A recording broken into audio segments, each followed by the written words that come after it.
Hi, I'm Hannah Brown, and welcome to Better Tomorrow. My absolute favorite thing to do is have a heart-to-heart talk with my new friends and my best friends, where we sit down and talk about all the things like relationships and love, faith, and self-care. And of course, the little things as well, like the struggle to figure out what to eat tonight. All in all, I really want to ask, how am I better today than yesterday? And bring artists, entrepreneurs, and friends along on the journey. So join me on the journey, will you?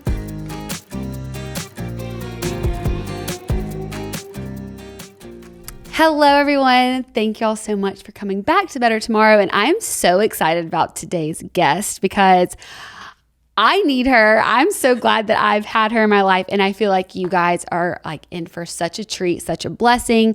I've talked about her quite a bit, but not by name because I've been holding her close to me. But it is my therapist. We have my therapist on the podcast today. And she's going to be just giving us so much insight into relationships, how they work, why they don't, how can we save them, when do we save them, what does that all even mean, attachment styles, like so much like in-depth stuff that like I try to talk about in some of my podcasts, but sometimes butcher it. We've got her to come save the day, so I'm so excited. Jourdan, thank you so much for being here. You're welcome.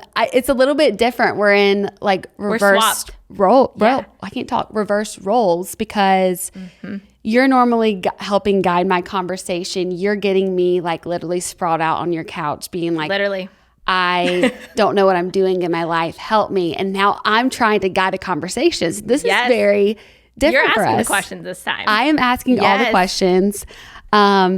I've said in a few podcasts that I've done, but it's so funny, like whenever we're doing our sessions, I always see you writing notes. So I'm the one, and you have a red pen. Well, I have my pink pen that I'm going to be taking notes on. Okay. And having to go back to things that you said, getting a little bit more clarity. Okay. And then I'll take notes based on what you go back to for our next session. Yes. Good. Part 1, part 2. Good. I love this, but I'm so excited to have you because, you know, Adam and I have been pretty open about our relationship on here, and it was so cool. You know, recently I've been doing my book tour for my new book, which, by the way, y'all, thank you so much for supporting me. We made the New York Times bestseller list, and that was so huge. So I just want to like shout out you guys who have supported me. But it was so cool to have people, you know, get to see these people face to face during this book tour, and a lot of them, you know, listen to this podcast.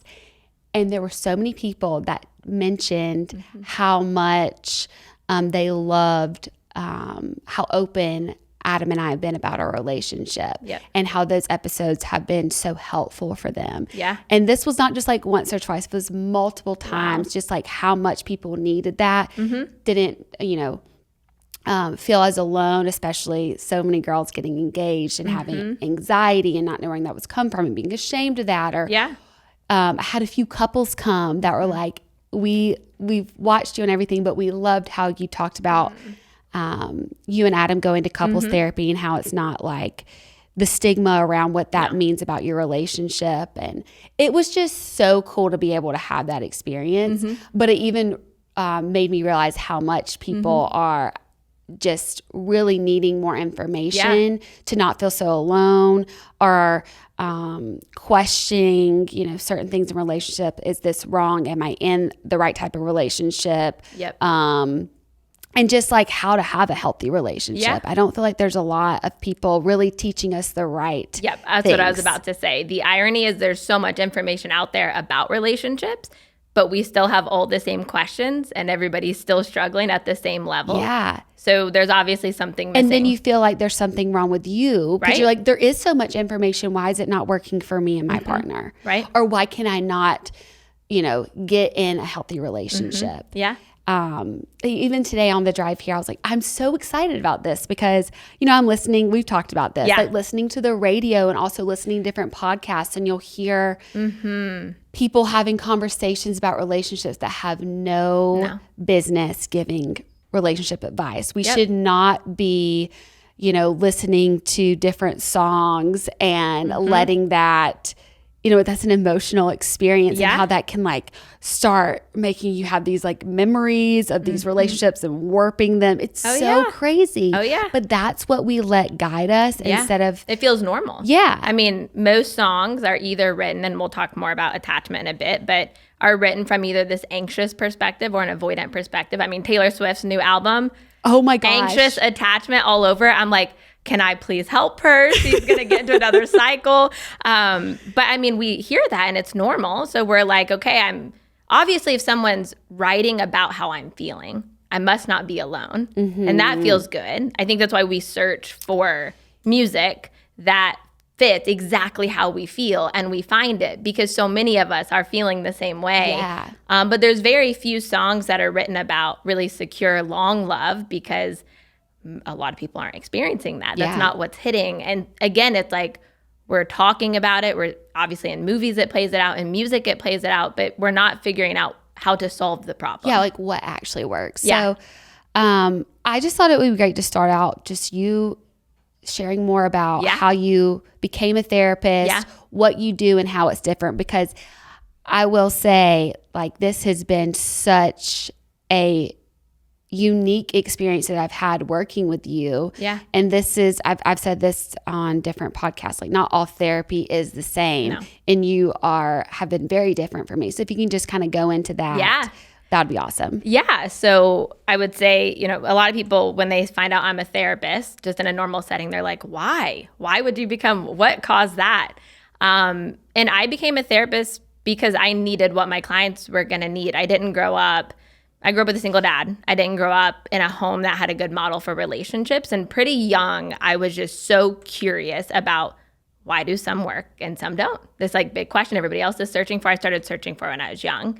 And a funny story I tell is when I was like 12 years old, I borrowed my dad's credit card and I signed him up for 3 months on Match.com, made his whole profile, said I'm like his daughter searching for him to have a partner.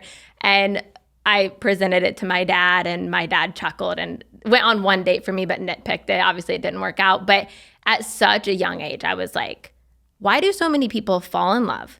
And then they're devastated and they break up, and you see it in movies. And I remember thinking, if she's sad and he's sad, then why are they splitting up? It just like, love was this very confusing thing for me. And I felt like there was a secret out there to find that would allow me to have something that other people didn't.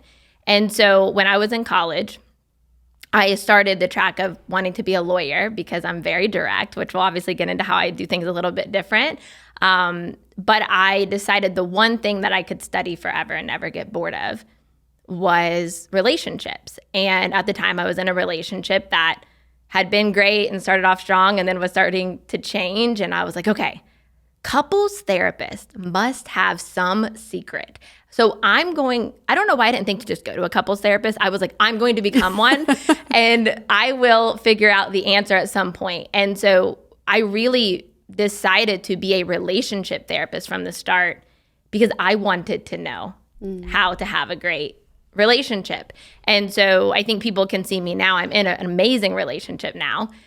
And they think, oh, you probably started there. It's always been easy. And I'm like, oh no, like everything my clients bring up is something I used to struggle with. And so when I went to grad school to become this couples therapist and to hopefully find a secret, which I did not find in grad school, I really struggled with what they were telling me being a couples therapist looked like. Yeah, what did they tell you it's supposed to look like? Yes, they told me that, again, I'm kind of there waiting for this special answer. I'm like, there's going to be some secret. One class is going to be like, here's how you fix a couple. And I was like, ready. And we actually had a professor at my college, at my grad school, tell the class that the secret to being a great therapist was that we actually didn't have to do anything. And I think my jaw like literally dropped. And she said, no, listen. The client is responsible for their change. And if they're ready to change, they will discover the truth within them. And if they do not discover the truth within them, they weren't ready to change. And our job is just to provide a safe environment for 50 minutes and ask open-ended questions. And if they get there, they get there. And if they don't, they don't. And if a couple splits up, it's because that's what they were already going to do. And you just help them get there. And I was not okay. Like, I saw everybody else almost, I think, taking relief from that of like, okay, we don't have to like have the answers to everything. And I was like, there's not answers. And I didn't like it. And even in role plays where I knew I was getting graded in grad school, I wouldn't do the passive approach. They say, hey, you're challenging a little bit too much or being a little too direct. I'm like, take off points. I'm not gonna change it. And so then that kind of led into, as I went into starting to work with clients, I wanted to give clients what I had wanted as a client. I had went to therapy. I went to someone that did what I was taught to do. I hated it. Well, I wanted to ask you about this because I know obviously you've shared your story with me, which I love, which I think is also very different. Yep. But I was on the plane. I've been on the plane a lot the past week. So I was just like trying to find different things to watch. Have you seen the couples therapy like documentary series? Yes, which I actually watched on a plane once too. And I wanted to message you about it because I was like, okay, I don't know how to say this, but I'm like, wow, this is a much different experience. And you watch all these couples coming in. Yep. And the therapist just, it seems like they're all going to fail. Like it gets worse. It's kind of doomsday. Every single time that they go in, they're worse than when they had their first session. And I feel like that happens a lot because I would say I am somebody that I don't like to be complacent. Like I want help, but sometimes don't know how to help myself. Right. And that's why I go to a therapist. So that whole thing that you learned in grad school is so defeating for me to hear, because like if I could help myself and I could find the answer, I feel like I would, you know, like I think that's why I'm going to somebody to help me because like you have said, I can go into a session with Jourdan and I will talk for 30 to 40 minutes straight. And I'm actually just going in a circle. So in a 50-minute session, it's over. You're just passively trying to say back to me what I said. We're not really getting anywhere. And if I could have got to the conclusion, I would have. And for years, I never did. I'm going to somebody to help me, not just let me continue to talk. I don't have to pay somebody to do that. But that is what a lot of us are doing in our therapy sessions. And that's what they're being told to do. Being a therapist is supposed to look like. It's so wild. It's wild. And it was so sad, you know, now that I've worked with you, when I was watching for anybody, I mean, I think it is something like interesting to watch, especially after you listen about how Jourdan does therapy and like my experience to watch this couples therapy show. And it is vastly different. And it just made me sad because I think she is trying to be a good therapist. Sure. She's doing what she was taught to do. Yeah. But even when she went to her, like in the series, she goes to like, I guess her counselor that like helps her. Yeah. Almost like her mentor. Yep. And she's even saying, man, I want to step in. And her mentor is saying, they'll figure it out. And it's like, oh my gosh, no, they're not going to figure it out. No. I'm watching this and just watching this train wreck happen. And it was just so interesting to see. And so with that, like, can you go into just like, how is what you do different? So much different than what your professors were telling you to do. Yep. What your mentors were telling you to do. Yep. Well, kind of like what you were saying, I don't think the truth is within us. It doesn't mean we can't have an aha moment while talking through something. However, I do a lot of teaching in my sessions, as you know, and if you've never been taught something, you're not going to run into it in your brain while you're talking out loud. And especially for couples, I always say you don't know what you don't know. So how is a couple going to save their relationship if there's something they don't know that they have to be taught? They're not just going to run into that. And this is why couples therapy success rates are actually very bad. They're very poor. Really? Most people feel like they do get worse. Mm-hmm. There's a reason people are resistant to going. They feel like they're going to pull all this stuff out. They're not actually going to get help on solving any of it. And now it's just all going to be out from under the rug. And so what I do different is I take a lot of responsibility for my clients' results. Not all, because my clients have to do the work. And as you and Adam know, in our first session, there's sort of this moment of, hey, I'm going to give 100%. I will do long sessions. We'll be in an immersive experience because I believe that's what it takes for permanent change. We're going to immerse. You're going to write in a doc I'm going to read in between. We're going to do 3-hour sessions. I'm going to teach you new information. You're going to be doing things outside of sessions. You have to give 100% too. And if you guys give 100%, so will I. And it's this joint effort. And then I say, I really can promise that you're going to get the results you came for if you guys do this process with me. Mm-hmm. And so there is buy-in, and I am very direct. I am direct. I challenge, as you know. You mentioned in one of your recent podcasts that I have my red pen, not today, but you'll be sharing for the 30 or 40 minutes, and I'll be circling things, and you'll run out of steam, and then I'll say, okay, so I have to teach you a couple things. We're going to plug your information in, and I really believe that there's so much we don't know about relationships. That's why we're going in circles. And yes, if we had the information, we would change. I believe people genuinely want to. And I believe that if somebody ends up on my couch, they're ready to change. Yeah. I'm like, of course they're ready to change. They ended up in a session. And so I just believe that it is my responsibility to help the client change, to teach them what they don't know, to be prepared for sessions, to structure sessions, to follow up in between. And if my client or clients are not getting the results I want, the first place I look is the mirror. Is there something I haven't done? Is there something I need to teach them? Is there something I need to challenge them on? That is very different than most therapists. And it's funny, like you and Adam's first session, I think the very first question I asked is, how do you guys feel about being here?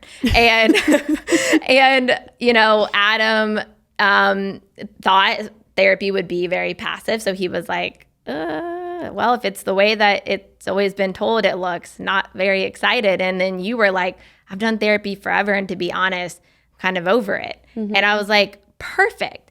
I don't need you guys to be open to therapy. I just need you to be open to me. Mm-hmm. And then, at the end of that first session, I was like, how did that feel? And you both were like, that was totally different. Yeah. We don't know about therapy, but we can sign up for this. Yeah, you say that you give us the chance, yes, and we get the choice. And I think that's so true. I think a lot of times couples or people that are just struggling in relationships, you don't even have the chance. Like we kind of started out in this podcast talking about there's so much information. You can, I mean, even heck, the couples therapy show, like you could go to that and think, oh, that's what couples therapy is supposed to look like. Or, you see celebrity podcasts where they're talking about relationships and what they think work. And then, this is their fourth marriage and they're giving marriage advice. Like there's going off of what culture is saying, or not really getting the chance. No. But Adam and I really had to buy in. Yes. Yep. Working with you it is work. Mm-hmm. It is. Before our first session, we had to do a 5-hour workshop to even start our actually talking with you. Yep. Which really shows do you want to do the work for this relationship? But some people could be listening and be like, oh my gosh, like Jourdan, she is very involved in this. But that doesn't mean that you're like every relationship should work, correct?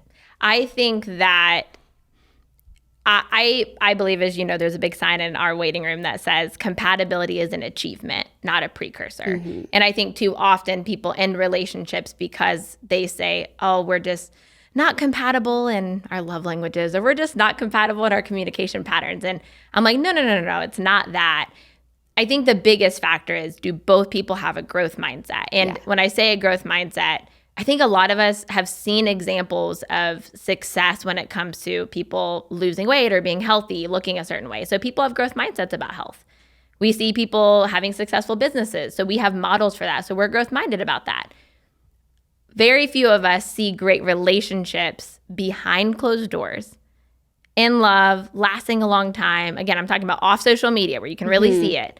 And so we don't have a lot of models for that. So honestly, a lot of people aren't very growth-minded about relationships, which makes sense. We're jaded. We've been through all the things. And we're told, okay, compatibility. If you don't have compatibility right off the bat, whatever that means. Yes. That was what was also funny. This week I was listening to a very popular podcast, and she asked, a very famous singer, like, what do you look for in love? Like, what is it that you look for in dating? She's like, well, of course it's compatibility instantly. And I was like, oh no. You're like, no, she needs Jourdan's sign. I'm like, oh no. But it sounded good. Like, she's like, of course, like everybody says, just that if we're compatible. And I'm like, but it's like, what does that mean? What does that mean? That can be the excuse to end it whenever. Yeah. Yeah. So yeah, what does it mean when you say compatibility is an achievement? What is actually being compatible? Yes. I think that, so this kind of will bring me into part of the reason I do this work, and I feel so passionate about it being done a certain way. And even like, I wouldn't take you and Adam on unless you were willing to do the workshop. And there is that whole, will you agree to do the work that it takes to get results? Because I will only take on clients that are ready to get results. And when you guys agreed to that and you came in, one of the first things I talk about is my goal for you is not just to be better than average or just to stay together. My goal is for you to be really in love and really happy behind closed doors. I could care less about what social media looks like. And what that goes into is, I think a lot of us think about success for a relationship as being the divorce rate. So 50% of people get divorced, 50% don't. So 50% are successful, 1 in 2 chance. And I come in and I'm like, no, that's actually not the success rate. Success to me is not just a couple staying together. If they're miserable and together, I'm like, I'm not counting that as a success. So if you actually break down the stats, it's only about 20% of couples that stay together and are happy and in love long-term behind closed doors. There's a lot of neutral couples that are friendly, they get along, they're not fighting all the time, but they're like roommates. There's not a lot of intimacy, there's not a lot of connection, they're on their devices behind closed doors. And so when this whole compatibility idea comes up, couples that are not, and we'll talk more about this, but securely attached, where they feel like they can depend on each other, they're in love, they feel good enough, they feel safe and seen at the same time. They know that their person is not going anywhere no matter what, and they feel so connected and vulnerable. That is only about 20% of couples, and anybody can be that, right? You have to have, in my opinion, the right information, which is sometimes the hard part to find. But the big piece is 2 growth mindsets. And all the little things that you're like, we're not compatible on this. We like different music, or we drive differently, or it's always the nitpicky things. It's always the nitpicky things, or the way we communicate is different. And all of that goes into how safe you feel in the relationship. And if you don't feel safe and you generally are feeling disconnected and you don't know why, you don't know really what's underneath with all of this attachment stuff, then you start to look for reasons you might not be connected. Oh, it's because we don't have a lot in common, or this or that.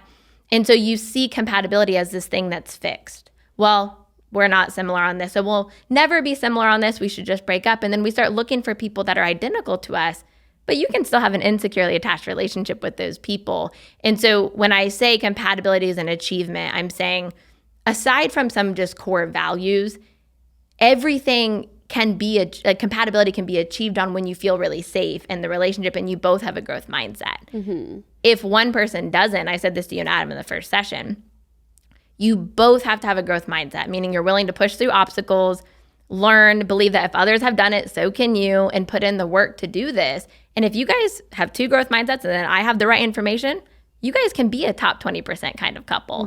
But if at any point one of you doesn't have a growth mindset and you decide, I'm actually not that growth oriented about relationships, it just is or isn't, it works or it doesn't, then yeah, you're going to go down that whole track of, well, we're not compatible on this or that, and you're going to nitpick and come up with reasons to end it when actually all of those things were solvable.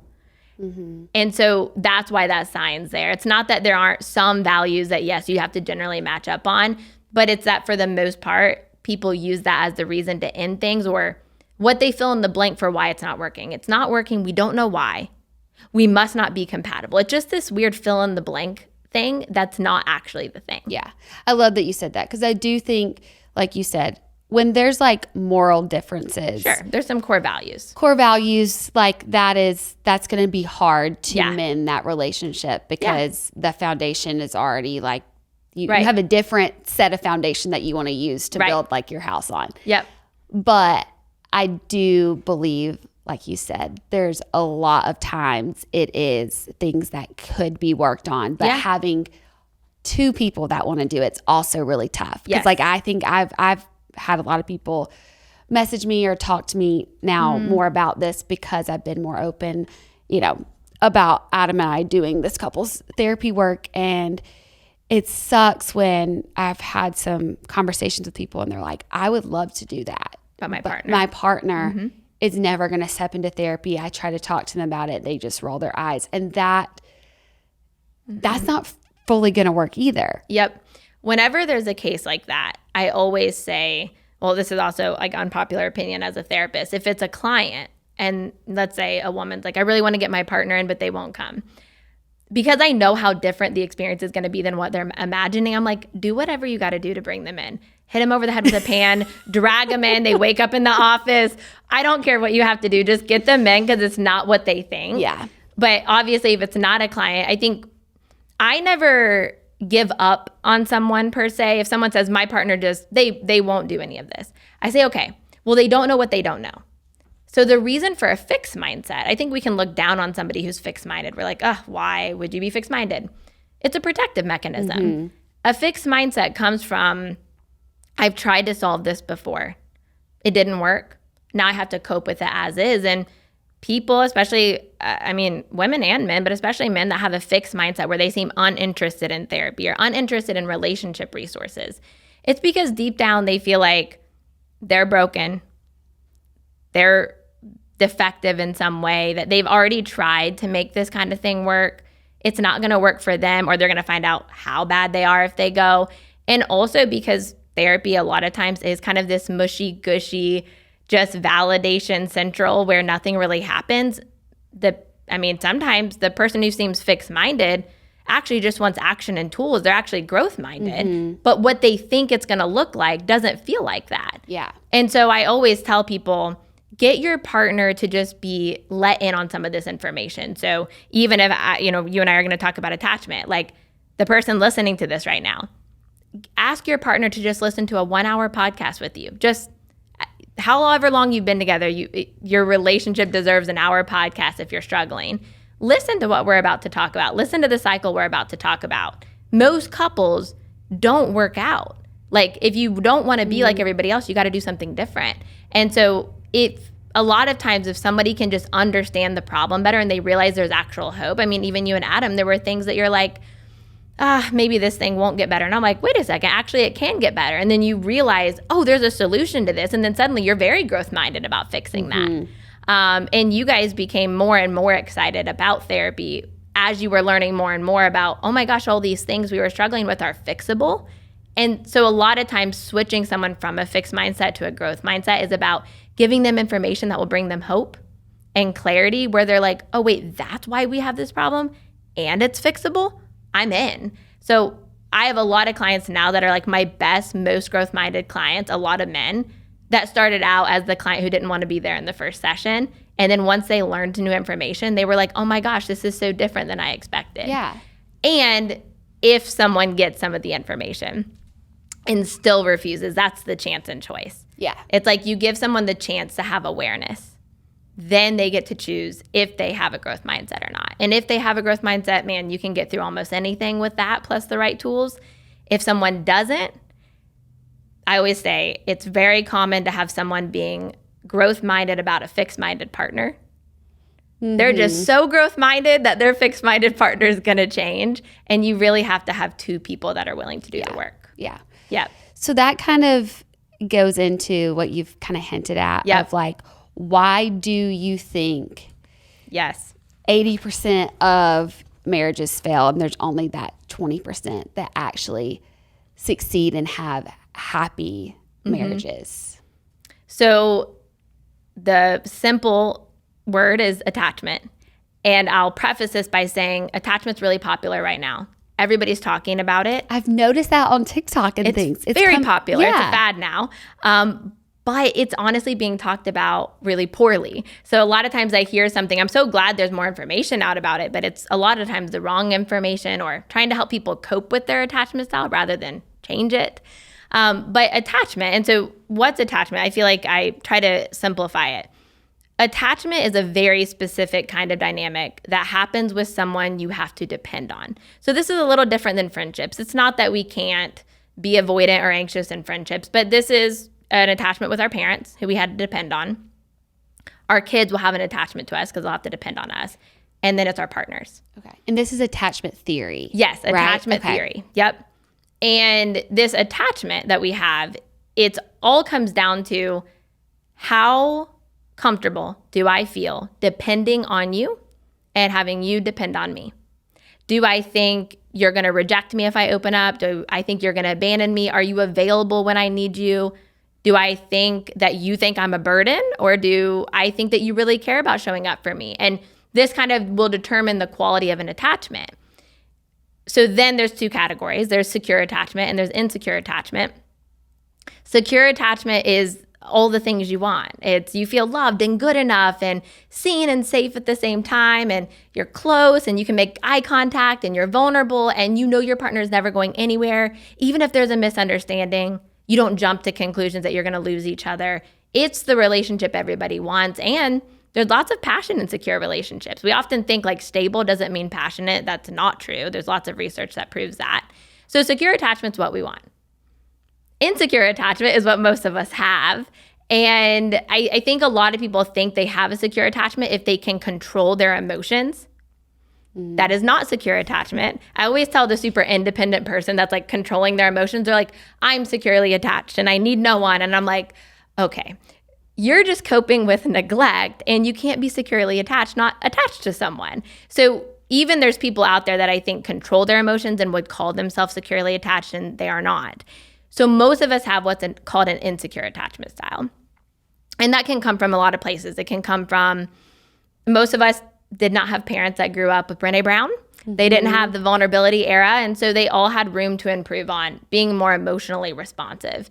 And having an insecure attachment essentially means that at the core, you feel like your emotions are burdensome. And so you do a lot to try to make up for that. You want to come into the relationship with more benefits than cost to keep people from rejecting you and abandoning you. And some people with an insecure attachment style struggle more with feeling like I'm going to be too much. And so I'm going to really perform for love and show you all my best cards and try to keep my costs low.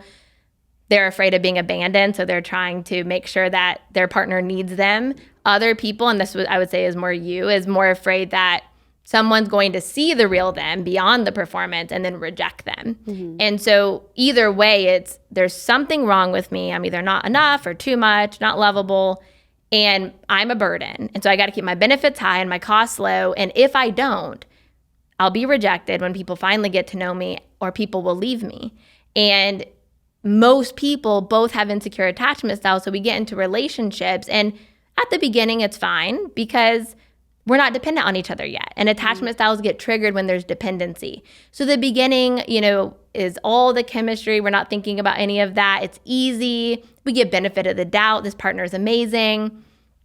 And then we hit the 6-month mark or the 12-month mark, and we meet family, and maybe we move in together, and we introduce intimacy into the relationship, and maybe we get engaged.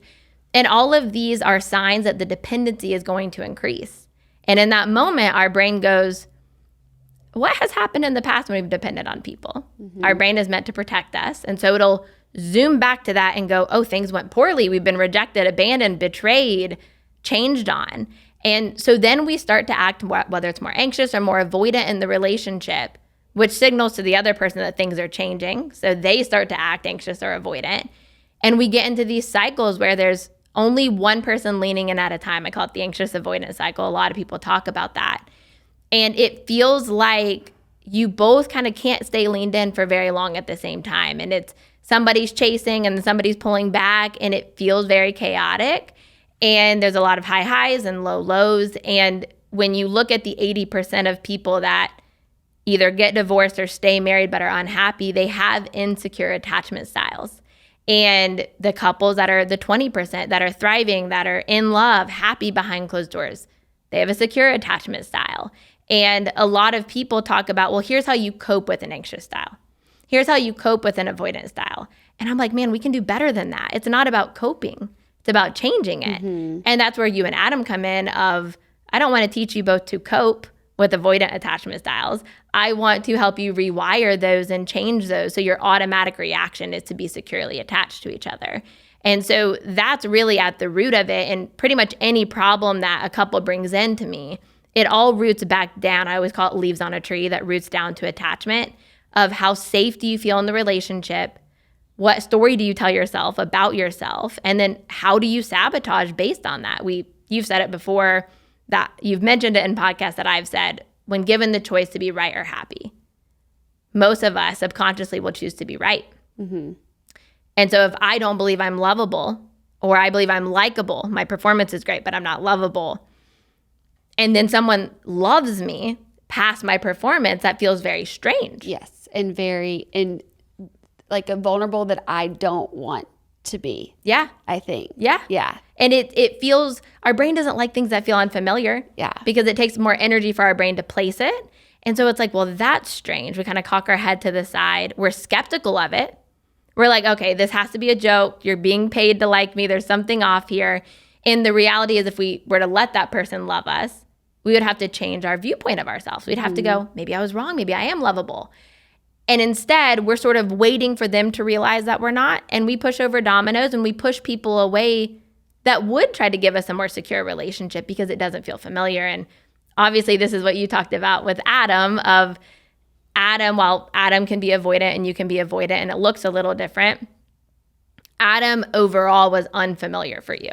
And we've had a lot of conversations about that. And I've talked about that too. And, a lot of people have questioned, why was the engagement so hard for me and things. But isn't that a sign of something? Yeah. And it is totally a sign of something. Yeah. It's a sign of that this is that I have an insecure attachment. I'm working on changing that. But that commitment jump really brought it to the surface for me.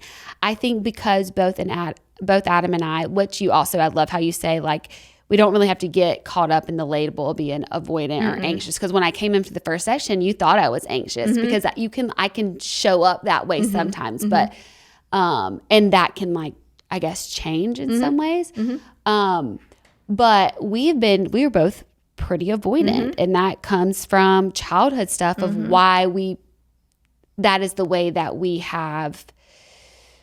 What is the word for that? Like protected ourselves in that way, is to be more avoidant of feelings or to feel like more like burdens. And so for a long time in our relationship, we were pretty good because we could avoid the uncomfortable conversations or, if I hurt his feelings or, he could let that slide. We might have a little bit of awkward, night, but we could get over it. I feel like this is where people think that if you're not arguing, then you're good. And I remember telling you both, I'm like, are we not arguing because we're not talking? Are we not talking about enough topics? Are we pushing things to the side? And sometimes I have couples that'll be like you and Adam where they're not arguing.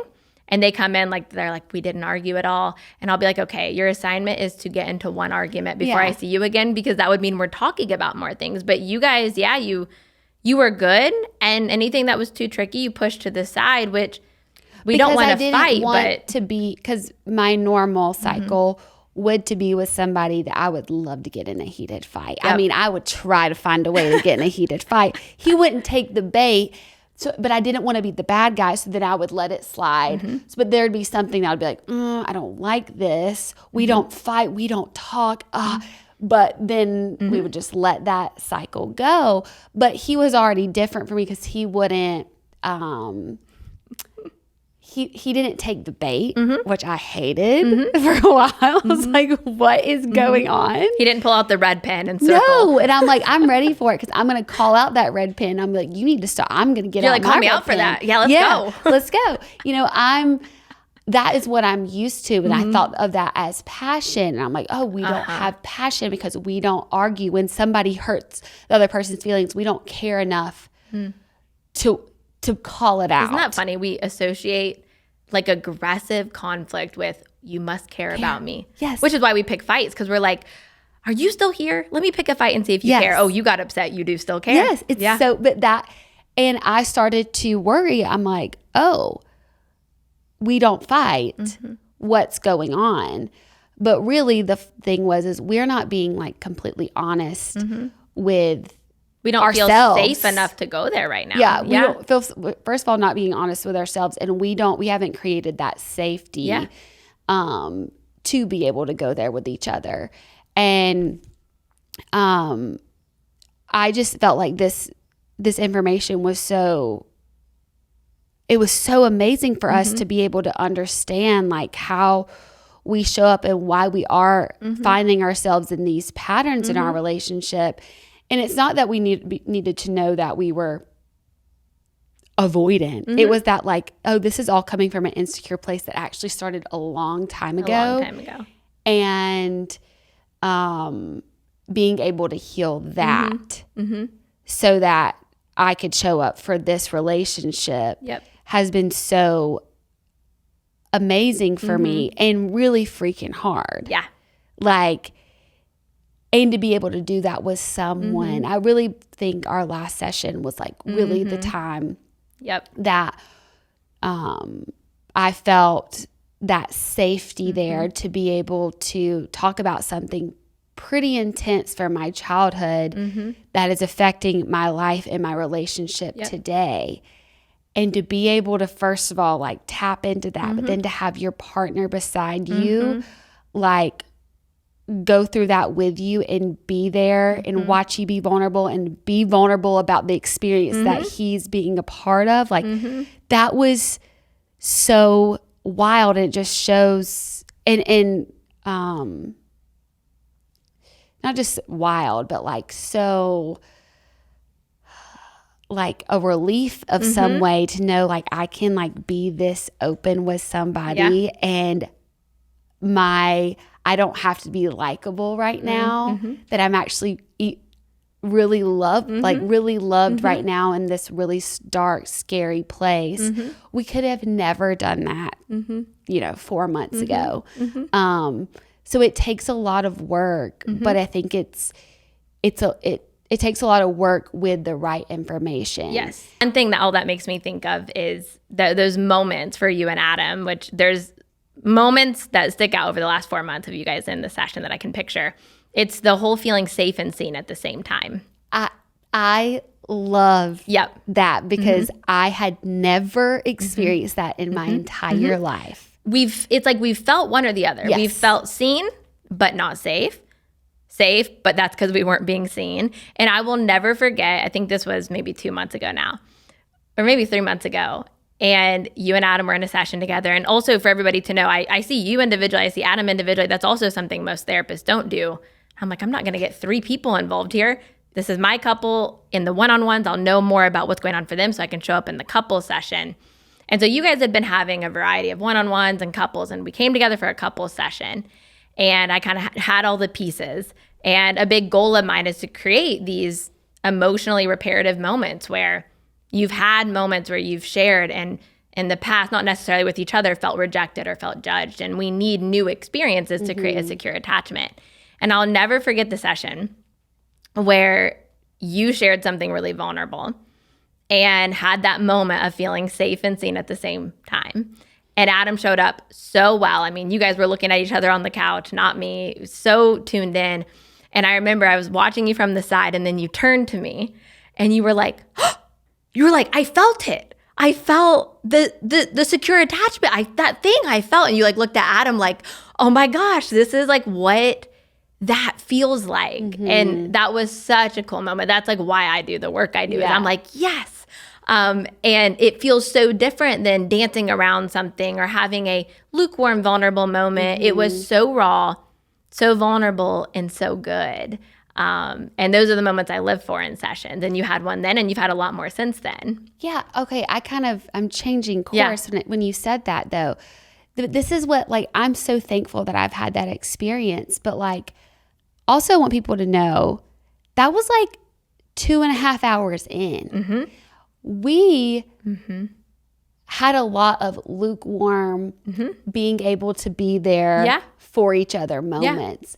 And you were there to help us dig and dig and get there to where he could. And we were both trying. We were both really trying to get there. And for him to be able to give me that experience took, first of all, a lot of other preparation, a lot of different sessions, individuals, and then to come together even in that conversation. We had tried to get to that spot and he didn't. I felt like he heard me, but he didn't quite understand. And then we had to go like this whole other layer under for me to have that feeling safe and seen experience at the same time. And I'm so thankful that I've had that. But you're not going to get that in 50 minutes. No. And that's one of the things I do so different. I think that it takes about 30 or 40 minutes just for the person to kind of come out of the day they've had and to settle into the room. And then I have to get their whole experience of what's going on for them, and all their defenses might come up. That's when I get out the red pen for you and I just let you share and I circle things, and or you and Adam come in with something that you think is the thing and you guys have to talk that through first. And then I have to teach you something, and then we have to do the emotional moment. And by the time that's all said and done with, it is 3 hours. Yeah. And I think people hear that and they're like, how? And I'm like, no. It goes by so fast. It does. And they look at, when I say it, they're like, oh, like, I knew she was crazy, but she's even more crazy. And I'm like, no, y'all need 3 hours. No. And I say that, but it's like, I just want to emphasize that because it takes a lot of work, and having somebody that will provide that time and space for you, for us to be able to get here. Because a lot of people might be like, oh, I'm trying to do all these things, but it's not working. And to like that there is hope, and that me and Adam aren't just like this perfect couple. Like we came in, we're in such better. Yeah. We're in a much better place. But like, we did not know how to communicate with each other. And it was really hurting both of us to not be able to feel safe and seen for ourselves, but to be able to provide that for the other person. And like, what do you say to people who don't have you? Like, what are they to do? Yeah. Well, I think the kind of going back to the why even a 3-hour session, and then like what to do if you can't see me. The reason for a 3-hour session isn't because certain clients have more content than others. It's not that. It's not because I just like 3-hour blocks. When it comes to, I said, I don't like to help people cope with things. I like to help people change things. You have to rewire. And there's a lot of research on neuroplasticity that essentially says neural pathways that you've had forever, your automatic reactions and beliefs can change. We can create new neural pathways at any time, just like we can learn a new language at any time. But to learn a new language, it takes immersion. This is why they say if you really want to learn a new language, you need to go to that country and immerse yourself in it. So I try to approach therapy sessions through that lens of neuroscience of how do I create an immersive experience for me to get all the way to the root of what I need to get to, where people's defenses are down, where they've soaked in the new information and then they have a new experience so that we can create new neural pathways. I need 3 hours. That doesn't happen in 50 minutes. It needs to be this immersive experience that you feel like you've totally dropped into. And then obviously there's things you do in between sessions to keep that going and to keep practicing that. And so a 50-minute session, yes, you could speed share something. The therapist could speed validate and maybe give quick feedback. But really anything less than, 90 minutes at the shortest, you're not going to be able to tap into the rewiring experience. And so for you and Adam, it's those really emotional moments, like not just the there, thank you so much for sharing, but the I feel this everywhere in my body and I'm totally in this. It not just for you guys, for anybody, it takes an immersive experience. And so, okay, let's say you don't have me. First off, you can go to therapists and say, will you be more direct? Will you teach me something? Can you do longer sessions? You can request that. And there are some therapists that will do that. And I teach therapists. And so there's also, reaching out and saying, hey, do you have a therapist that's available to me that do it different? But also, my big thing is I want to provide everybody, like you said, the chance and choice. Sometimes that's as a client. Sometimes that's through my coaching programs or my workshop. I mean, the Rewire workshop, you and Adam went through. We did. Every client that works with me, I don't care who it is, athlete, I don't care. They have to go through it before they see me. And that workshop, though, is not just for my clients. We have that workshop available for anybody to go through. It is the summed up in 5 hours, the foundation of everything I teach. It really is, yeah. And we have programs. We have programs for individuals, couples. And the reason we created programs, I never thought I would create programs. The reason I created programs, though, is because the information can be taught in lots of different ways, not just in the room with me. If anything, it's a longer process with me because we're going to do lots of sessions, but you really can. You just need the information and a partner to practice it with, or if you're single, you need the information and then a secure process to date so you can find a growth-minded partner to do it with. And that's what we've created our programs for. And so even if you can't end up on my couch, you can still get the information. And it's what you don't know, it's finding that out and then being able to apply it. That's the key. And you and Adam just also happen to be doing that in sessions. Yeah. I just thought it was important to share. We are not some just like fairy tale couple. Yeah. It takes a lot of work. And we have found ourselves in very normal themes that all couples struggle with. So what would you say are some of the top themes that you see that people will do to like sabotage their relationship from actually working and growing? I know all about that. Yeah. And I would say this really is everybody. It's couples, it's individuals I see, but it's also all the clients I see in the coaching programs. This is what I'm about to say is kind of across the board. Everybody does some of this. First off, most people have an insecure attachment style. So that means it doesn't matter if you're more anxious or avoidant, or if maybe you've done both in different relationships. But what it means is at your core, you have what I call stories you tell yourself. And you know all about stories. Oh, yeah. Stories we tell ourselves that have come from having insecure attachments, has come from people not showing up for us. And we wonder, why didn't they show up for us? And we come up with conclusions such as, I'm likable, not lovable. I'm too much. I'm not enough. I'm a failure. If I share who I really am, I'll be rejected. If people really know me, they'll leave me. Maybe I'm meant to be alone. All of these are narratives that we come up with as to why relationship pains have happened to us. So then, we become this adult and we start dating. And because we have these beliefs and our brain wants to be right, not necessarily happy, it wants to confirm what it already knows. It's called confirmation bias. So we don't really want to prove it, but we do want to know that we've been right all along. It actually feels very strange to find out we've been wrong all along. And so what happens is, let's say this individual goes out and they want to date. And what they do want is they want to be loved. They want a great relationship, but deep down, they feel like maybe they're not lovable.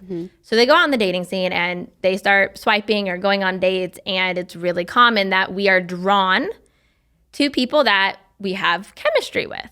And chemistry is this whole thing I love to talk about. I love that you're talking about this because I feel like everybody's just waiting for that spark. Yep. Yes. And from a brain nerd standpoint, I love to dive into neuroscience. When it comes to the brain, like I said earlier, it likes what's familiar. Our brain wants to conserve energy. Okay, it doesn't want to find new boxes for things. It doesn't want to play the new instrument. It likes what it likes. It knows what it knows. It's always trying to find things to fit into boxes it has. So when we start to date, when relationships have not been easy for us in the past, relationships feel like they have anxiety in them, right? When people have rejected us or abandoned us and we think we're not lovable, when will they figure that out? That's anxiety. Anxiety feels like weird tension in your stomach. It makes your heart rate go up. In any other situation, if we felt those symptoms, we would say, I'm feeling anxious right now. Okay? In line for the roller coaster, we'd be like, I'm a little anxious. We're about to public speak. We feel the thing in our stomach. We feel our heart. We're like, I'm nervous. But when we go on a first date and we feel those things, we call it chemistry. We call it sparks. It's anxiety. We're feeling anxiety, which is why you get this classic, the guy in the leather jacket with the sunglasses is who you have the chemistry for. And then the sweet guy that lives next door in the polo that's sweet and consistent, you friend zone. people think that this anxiety feeling that they're calling chemistry, they think I have to have chemistry for the person, but we have chemistry for the people we have anxiety with. Well, who do we have anxiety with? People that feel familiar. People that feel like people that have hurt us in the past. People that are more mysterious. We can't quite pin them down. And the thing is, if I don't think I'm lovable, and I'm on the dating scene, so I'm dating 2 guys. Been on a couple of dates with both. And one is not a great texter. I can't quite pin him down. He says just enough to make me think he's interested, but he's also kind of mysterious. And then there's another guy that just is so consistent. He texts me every morning, every night. I know where he stands. There's no anxiety. I know that if I want to go on another date with him, I can. The other guy, a little hit or miss. I'm going to feel, one, more anxiety with the guy that's not as responsive. I'm going to think that equals chemistry. So I'm going to think I have chemistry for him and not the other guy. My brain's going to feel like this feels familiar, this first guy, not the second guy. But also, which one confirms more of how I feel about myself? The guy that's not sure about me. Mm-hmm. I'm not sure about me. I'm like, I might not be lovable. And the guy's like, you might not be. And I'm like, I'll have to perform for love. That feels familiar. I'll do that with you. But the person who's like, oh my gosh, I just like you, and they want to give you love on a golden platter, if that goes against your beliefs about yourself, then you're skeptical of it. It's like when our brain sees anything, I always think of a dog that sees something and cocks his head to the side. We cock our head to the side and say, there's no way that you're going to love me if you really get to know me. Something's off about this. And we actually seek out the people that make us feel more of the same. That confirms our story. And so then again, like it's little hints of things. And I think we think that we're picking different people every time. You know, it's, let's say our ex or one of our parents had an alcohol problem and we meet somebody who's sober and we're like, look at me, I'm choosing someone so different. And I'm like, it's not quite that obvious. It's that we get into relationships back to back that feel the same way, where we feel insecure. We still feel not good enough. We feel abandoned. We feel changed on. It feels like there's some point where they start to shift, and they genuinely do. They feel more dependent on us. Their attachment flares up and they pull back, and that usually happens around the 6 month to a 1.5 year mark. That's why a lot of people break up around 2 years, because things have suddenly fell apart and feel different. And these attachment styles come out, and then we get into that cycle of they're leaning away, we're begging them to lean back in, they finally lean in, now we're mad that they leaned away, so we lean out. And it's this back and forth, and we think, see, I knew it. I'm not lovable. Relationships never work out for me. And then we'll take a break from dating. And this is the classic, I'll take a break from dating and work on myself. And I'm like, your attachment wounds are still going to all be the same. You're going to feel better. And then you're going to go back into the dating scene and get attached again. You still have the same confirmation bias. You're still going to try to prove that you're right. And you're still going to choose people over and over again that subconsciously your brain is picking up on. They are familiar. And it's super interesting. I've watched, obviously, The Bachelor and Bachelorette before. And there was one season where the Bachelorette, and she chose this guy that she said it about. And they broke up, of course. But he got out of the limo. Again, she'd never met him before. Says hello. He walks in. She turns to the camera and said, he feels like home. And I'm like, is that a good thing? I think it's maybe not a good thing. Isn't it maybe a bad thing if somebody feels immediately familiar? And she said, I feel like I've known him forever. And I'm like, do you want to repeat what home felt like? But what do you say to people who think, yes, I want to repeat exactly what home feels like? That wasn't, I love my parents. Mm-hmm. That wasn't me. It's but funny. There are some people who get like really triggered by that because they want to like protect their family in some way too, right? Yeah, I think most of the time if you ask, do you want to copy and paste your parents' relationship? Most people, even who felt like they had like pretty stable parents, will say like, not copy and paste, like I'd want more affection or I'd want more vulnerability, like at a bare minimum. For the people that say they would change nothing, I'm like, okay, you have rose-colored glasses, because the generation that raised your parents were definitely not very vulnerable. Your parents probably did way better than that, but it's like we have to just be honest. It doesn't mean our parents are bad. Our parents did the best they could. And I always think like, your parents have been through things too. They didn't have the perfect childhood. So there's no way they did it perfectly. And also we have to be honest about what was great, what could be changed to be able to do something different. Otherwise we're going to repeat those patterns.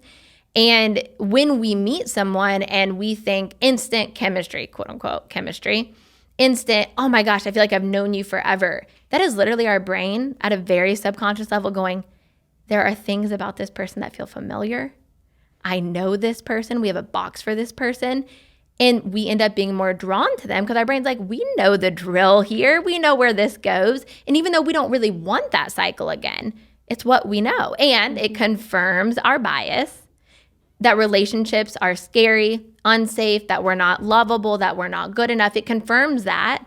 And so our whole life we can be in and out of relationships confirming that story and passing up on relationships with people where people try to love us, try to show up different, try to be consistent.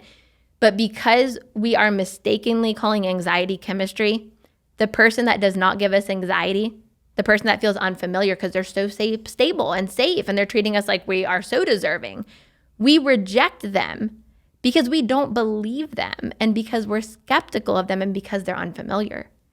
Yes. And this is my relationship with Adam. Yep. And that's what was so hard. Like when I say our relationship was hard, like I've had to do a lot of work to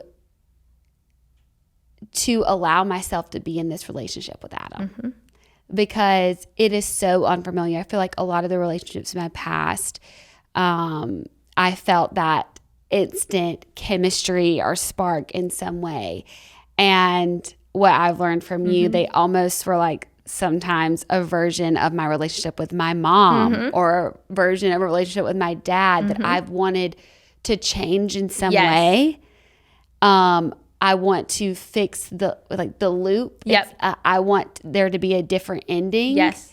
And so I'll feel that and I'm like, oh, I'm trying to have this relationship with this man that is actually, you know, very similar to the relationship I had with my mom, but I want it to be a little different. It's so weird when you start like figuring out what your brain is trying to do. Yep. Where Adam does not fit. There is no box for Adam. No. There was no box for the way that he showed up for me at a time where I really didn't think I was lovable. I really was so confused about what love was, is, who I was. And I tried really hard to warn him to make him leave. I'm trying to save you. Run. And that is like my whole wound is feeling like a burden of like, hey, I'm not doing well. Like, I mean, that was like my first conversation. Like, I'm not doing great. I don't like, I like hanging out with you, but I don't know if I want anything serious. I didn't want anything serious, but I did really love my time with him. And he kind of was like, okay, well, I really want to pursue you, but this is what I want. And I, you know, felt like, oh gosh, well, I know this is good. So I have been really fighting, even though it's been different. Like I've been fighting against myself and for our relationship for a long time. Now, have I been so hard to deal with in this because I didn't understand why I kept this pattern or would try to like mess it up in some way or try to pick a fight. Like I was craving that familiarity. You're also trying to prove to him like, Ron, I'm not great. And so you're not performing, you're picking fights and he's still staying. And you're like, what is your deal? And trying to make something familiar. Yes. I was always trying to find a way to make this relationship familiar where it just isn't. And so it has been like such a journey. And I'm actually really proud of myself for that because a lot of people, I don't feel like, if I haven't done as much work as I've done, I don't think I would have been able to stay in this relationship. I would have continued to. You would have needed to go repeat one of the patterns. A pattern. I would love to do this if you're good with it. Yeah. Let me take everything, all the themes we've talked about, and let me plug you in. Okay. You ready? Yeah, I would love that. And I think people would love hearing this too. Here's the plug-in. So you had a narrative that you've had for a long time that you need to perform for love. Yeah. And behind the stage, behind the performance is a version of you at the core that's not lovable. And if people get to know that version, they will realize not good, right? She's likable on stage, not lovable behind the scenes. And so you performed a lot throughout your life of, hey, don't you like this version of me? Essentially, let me show you these cards. Let me not show you these cards. And your family, right, like just like everybody's, could have had more doses of vulnerability and emotional responsiveness. And there was chaos in your childhood. And so that feels familiar. And what you were referencing a second ago is these loops we get in. Our brain does not like what I call loose ends. It's like when we watch an amazing TV show and they leave us with a cliffhanger and we're like, no. And our brain wants it to finish the loop. We want things tied up in a bow. Well, as kids, we're not in charge of things getting tied up in a bow. If we wanted something different with our parents or different between us and our mom or our dad, we don't get to decide if that happens. And so we turn 18. We have all these narratives we told ourselves. We have our insecure attachment. And we launch out into the world with this loose end of things didn't tie up in a bow like I wanted them to. And instead of just leaving that there, you went into adulthood going, okay, I'm going to create a familiar situation that mimics what I had before, and then I'll save it. I'll figure out how to save that one. And your history is even before The Bachelor and Bachelorette, you had chaotic relationships. And you and I have talked through your relationship history where you've had a relationship that was chaotic and mimicking that, and you put up with way more than you normally would because you're like, this feels so familiar. Maybe I can close this loose end. Yes. Then there where it was a relationship where somebody was really consistent and leaned in, and you were like, this is strange, and you ended that. You nitpicked that one, right? And then you get on The Bachelor, you get on The Bachelorette, and you go through these relationships. You don't end up, right, staying in the relationship from The Bachelorette. And all of these relationships, what they have in common is there's anxiety, there's some chaos, there's some drama.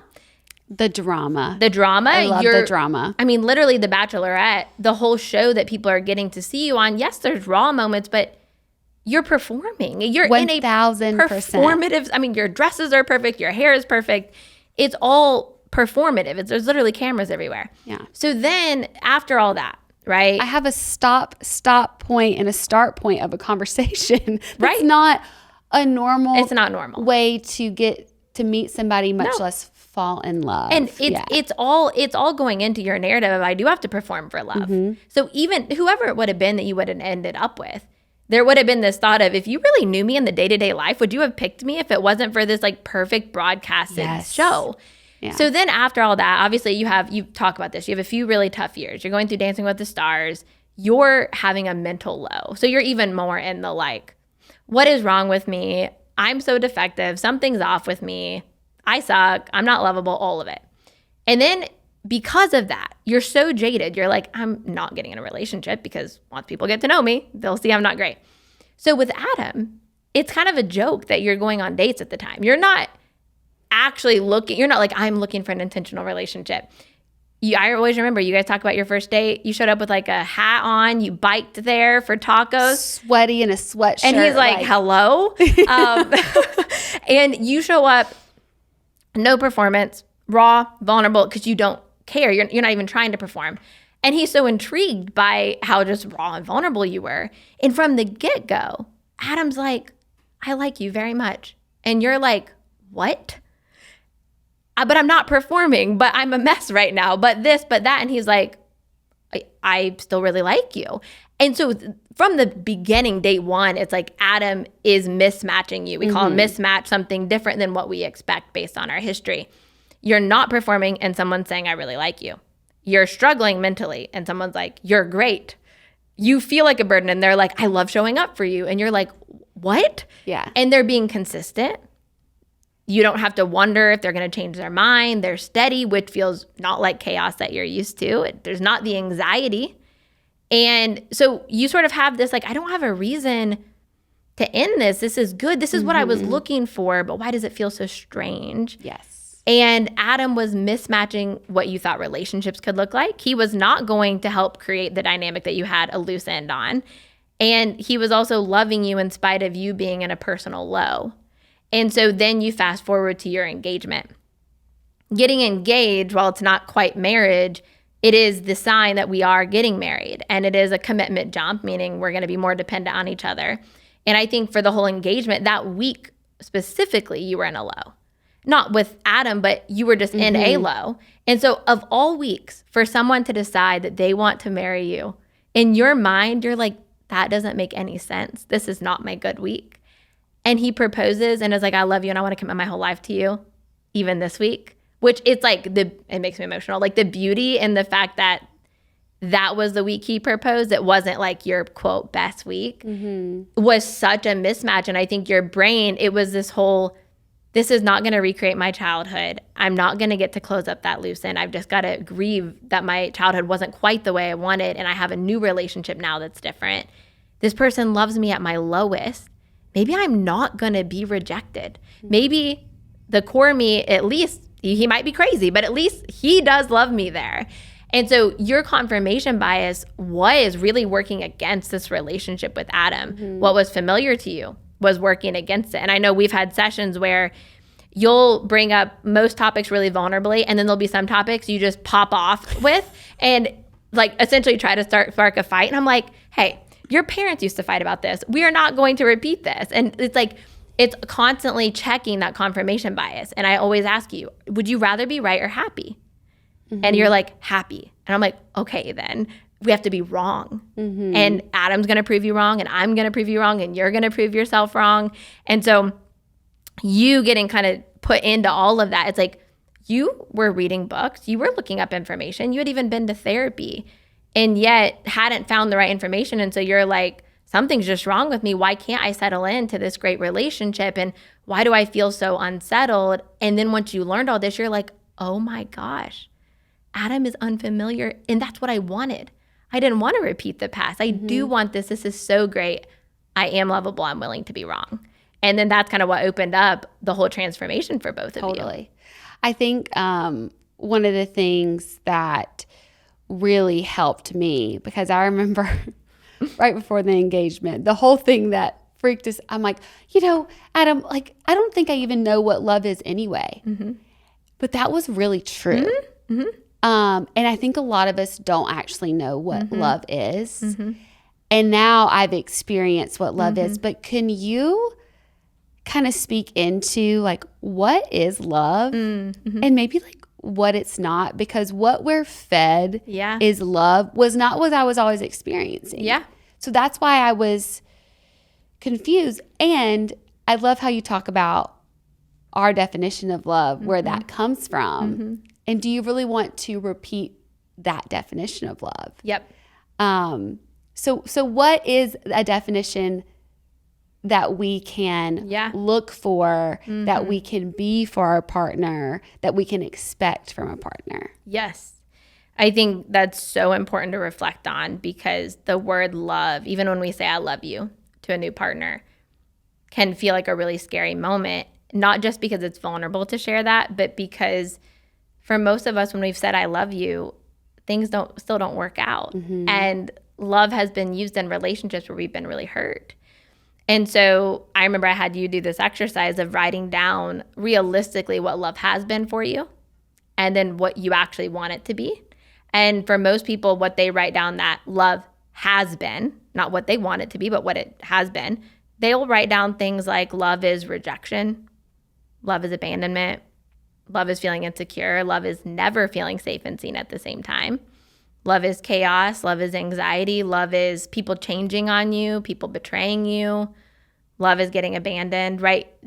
That's what most people have actually experienced. So no wonder people freak out when the word I love you gets said. But what is it really? And I would say love is secure attachment. And so what is love? I think real love, the love that we should all be aiming for, is love is where you feel safe and seen at the exact same time all the time. Love is when you feel completely connected behind closed doors, where your relationship when no one's looking is actually far more sweet and romantic than social media could ever show. It's when you feel full trust. You know that that's your person in the arena for everything. They're never going to abandon you. You don't worry about them leaving. You worry about not having the longest life possible with them. You worry about a disaster happening to them, but you don't worry about them leaving. You don't threaten the relationship. You know you're lovable. You know you're good enough. You know it's unconditional.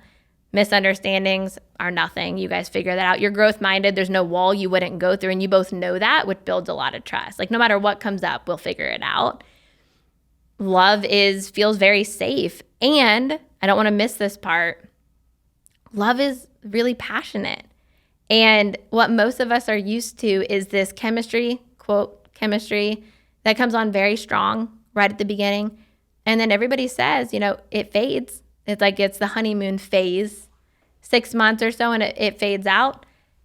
Research has shown that when you study people's brains that are in securely attached relationships for 25 plus years, it increases.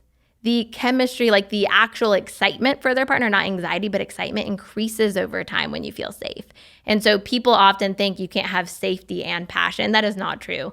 Feeling safe in a relationship is the foundation for having a beautifully passionate, excited relationship that grows and doesn't fizzle out. So I think while love is safe, love is also passionate, not from an anxious place, but from I'm so excited. I feel so seen. I can be silly in front of you, playful, adventurous. I can try something and it not work out, and I don't worry about failing, which allows people to be more intimate, more expressive. And so that is what love is. And I want to say, I think one thing that bothers me a little bit, obviously I've been in your life for just a few months now, and I care about you and Adam deeply, and I'm protective of you and Adam. When I see people talking about you and past relationships, I'm like, why are we rooting on the chaotic, insecure relationships? And it's because that's what people think love is. They think it's this chaotic thing, but I'm like, but it doesn't ever work out. Like that's not, like, if people really love you, I would say to everybody, they should love you with Adam then, because Adam loves you in the most unfamiliar, best way. And we should be rooting for that kind of love, the love that will actually last, that's actually safe behind closed doors. And it's so unfamiliar that I think we're weary of it, but it can look that way. Like we don't have to settle that it has to be all this big spark and hopefully it lasts. It's like, no, it can be steady and safe and so playful and so passionate, but there does have to have this foundation of safety. And most people don't have that. And you and Adam have that. I know. I am so thankful for all that we've learned and just the growth that we've had this year to be able to have the relationship that we have now. It was Adam's birthday this past week, and I was kind of just like looking through videos, and it has been so crazy, like even through little clips of our life that we didn't show on social media that are for ourselves, like the way that we show up for each other, the play that we've had, it's so much more real and genuine between us because we've created this trust and safety because we said, hey, we're going to do this work together. And it's just been so cool to be able to see in the past few months, like even in those clips of life, like how connected we know that we are, but to be able to even just see it has been so cool. As I was like putting together his like little video, I'm like, oh my gosh, like the growth that we've had in such a short period of time, amount of time. Like I just cannot thank you enough. And I want this information to be out there more for people because, we could have gone down a totally different road and I could have ended up in the same patterns as I found myself in time and time again, and so could he. And we've made that commitment to each other, and it really has led to our relationship like just really blooming, but we didn't know how to do it ourselves. And I'm just so thankful for you, and I'm so glad that I have the ability to like share all this information. I feel like there's probably a lot of people being like, oh my gosh, this makes so much sense. I've never thought about that. I mean, the thing, like the actual like neuroscience behind it just gave it so much validity for me to be like, oh my gosh, just like anything, like I have to rewire the way that I view love, the way that I show up for myself, for other people. When a certain situation happens, like I have to rewire the way that my brain thinks it's supposed to end up or work out. And I never knew that before. And so I just hope that this conversation just leads people to like be like, hey, like I have, to first of all realize like, oh man, maybe I'm living in an insecure attachment with myself, maybe with my partner, but I can change that. Yes, it can change. So what are some first steps that you could say people could take to start this rewiring process, so that if they're in a relationship, that they can start having these conversations, or they're looking for a relationship and want to show up different for that next partner? Yeah. Well, I'd say what you said, that first off, it's just knowing that it can change. And one word that you've said a lot is, this has been work. This has been work. And I want to say, like, yes, like you can't wing it. It is work, but it's also like work worth doing.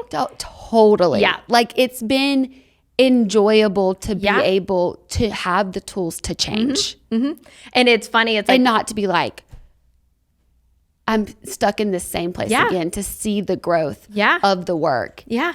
Is so fun. Yeah. It's so fun. And the clarity that you get, it's like, sometimes 3-hour sessions lead to that really vulnerable emotional moment. You and Adam have also came into sessions and gone out to a dinner date afterwards. Yes. You have come in and you're like, I love 3-hour sessions. Adam will call and check in on you. You're like, I'm still here. He's like, okay, babe, keep going. And I always say, like, would you rather put in a little bit of work by just reading a book or reading a random blog or going to a 45-minute therapist that's really not teaching you anything and not really get anywhere? Or would you rather do a little bit more work, but then actually have changes happen, right?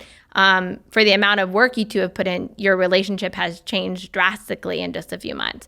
And so for people to just know, there's nothing about them, it doesn't matter what they would tell me, there's nothing about their history, no story they tell themselves, no experience they've had that makes them not eligible for being able to change their attachment style.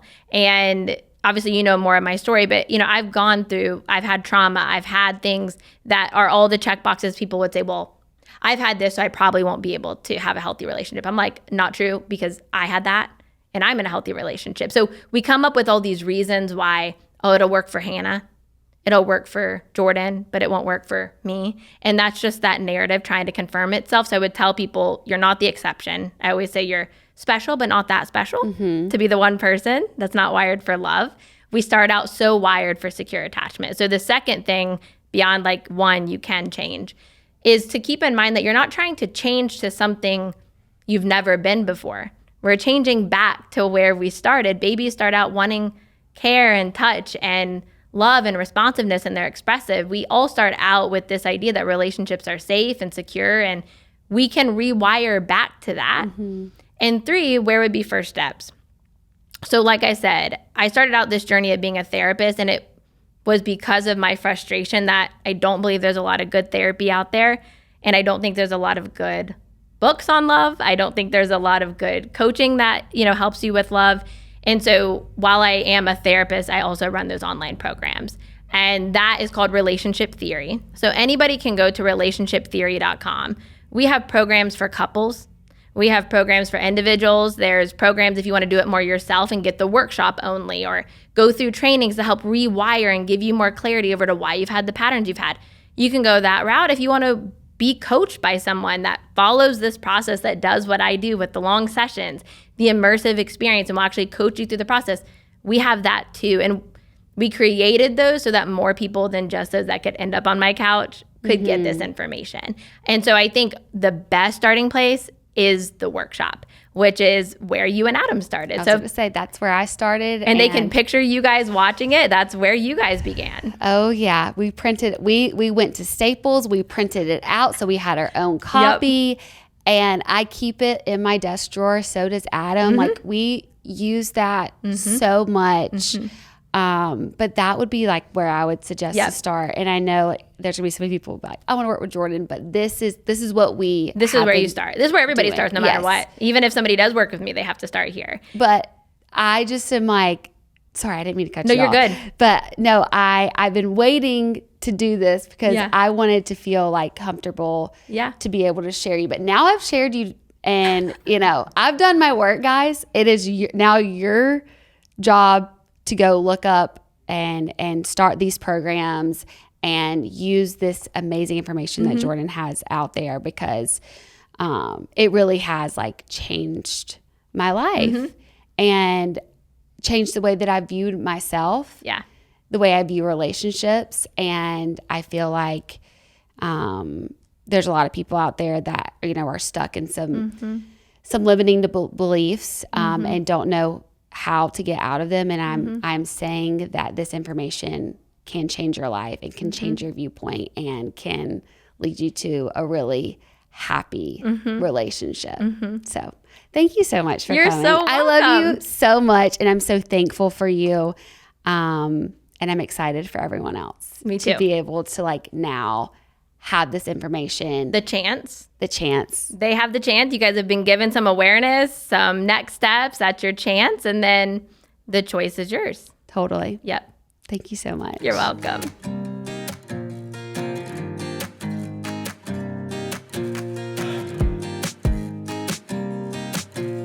Our show is recorded, engineered, and edited by the Legos creative team. Remember to follow Better Tomorrow wherever you get your podcasts so you don't miss the next episode. And don't forget to rate and review us on Apple Podcasts. It really helps and shows your support. You can follow me on socials at Hannah Brown, and you can stay updated on all things Better Tomorrow on our Instagram at Better Tomorrow and our TikTok Better Tomorrow podcast.